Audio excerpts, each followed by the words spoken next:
Assalamualaikum warahmatullahi wabarakatuh. Selamat berjumpa lagi dengan Mbah Suro. Akan membawakan dongeng tentang kancil dan harimau. Begini ceritanya. Jadi pada zaman dulu di sekitar kita itu masih hutan belantara yang dihuni oleh bermacam-macam hewan dan tumbuhan. Nah, salah satu diantaranya hiduplah seekor kancil dan harimau. Nah, suatu hari sang kancil itu sedang berjalan-jalan, sedang berlari-lari kecil sambil bernyanyi. Nah, sambil lompat kanan kiri karena entah kenapa hari itu rasanya dia berbahagia. Dan kita tahu dalam cerita-cerita bahwa kancil itu hewan kecil tapi cerdik. Nah, di saat dia sedang berlompat-lompat, bernyanyi-nyanyi, lari-lari kecil, tiba-tiba di balik pohon besar keluarlah seekor harimau yang sangat besar sambil mengaum. Wow, ini dia makananku, si kancil. Nah, si kancil berhubung ada harimau melompat dan mengeraung, akhirnya dia berhenti dan mencolot ke belakang malah karena kagetnya. Oh, kamu si kancil ya, ini sarapan pagi saya.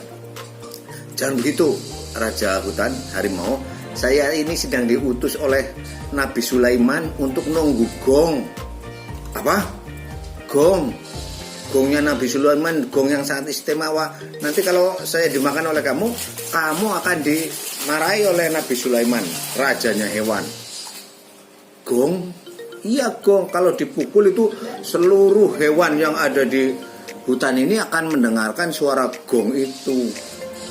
Lalu si harimau tertarik akan gong yang diceritakan oleh si kancil. Di mana gongnya kancil? Di mana? Di sana itu, sebelah sana itu. Tuh. Saya mau ke sana itu. Itu gongnya. Coba saya lihat. Mari kalau melihat. Tapi hati-hati. Gong ini tidak boleh dipukul kecuali oleh perintah oleh Nabi Sulaiman, karena saya hanya suruh menjaga saja. Udah biar ini, nanti saya mau pukul. Wah, kalau kamu mau mukul gong, nanti saya mau pergi dulu. Akhirnya yaudah sana kamu pergi. Akhirnya si kancil pergi, lari terbirit-birit karena ketakutan, karena dia berbohong bahwa itu bukan gong Nabi Sulaiman, itu adalah rumah tawon hutan yang besar-besar. Nanti kalau dipukul bunyinya ngeng, tapi bukan suara gong, itu suara apa? Suara lebah atau tawon yang marah. Betul. Oh, ini sekarang saya mau mukul gongnya Nabi Sulaiman. Kancil. Oh, sudah enggak kedengaran. Nah, dengan suara niat yang mantap, si harimau akhirnya mengepalkan kaki depannya sambil meraung. Wow. Si gong itu dipukul, yang sebetulnya bukan gong, itu adalah rumah tawon atau lebah. Begitu dipukul, dung, pecah. Bener bunyinya ada ngung, keras sekali. Ternyata itu suara tawon balung atau tawon hutan, tawon gung yang marah. Berpuluh-puluh tawon bunyi semua dan mengentup itu apa namanya ya? Itu mengentup.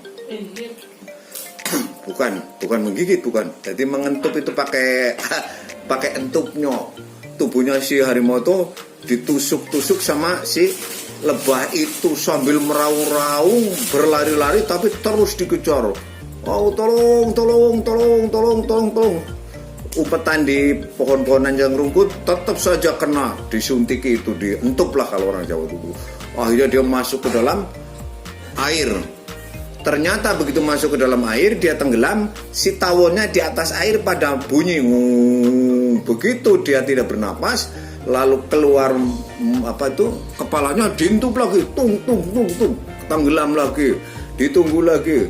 Begitu keluar karena sudah tidak bisa bernapas, keluar ke permukaan air, diintup lagi terus, akhirnya sampai mati. Itulah dia, gara-gara mau menyerang si kancil dan dia dibohongi oleh kancil, katanya mau memukul gongnya Nabi Sulaiman ternyata adalah rumah tawon gung, tawon balung atau tawon hutan lah itu, sehingga harimau mati oleh berpuluh-puluh tawon yang marah karena rumahnya dirusak. Itulah ceritanya dari Mbak Suro, bahwa jangan sampai menyakiti orang. Siapa tahu orang itu yang kelihatannya lemah, punya kekuatan, akhirnya bisa mengalahkan hal-hal yang besar di luar perkiraan. Itu saja ya, intinya kita harus berhati-hati. Itu saja, jangan lupa like dan subscribe. Terima kasih.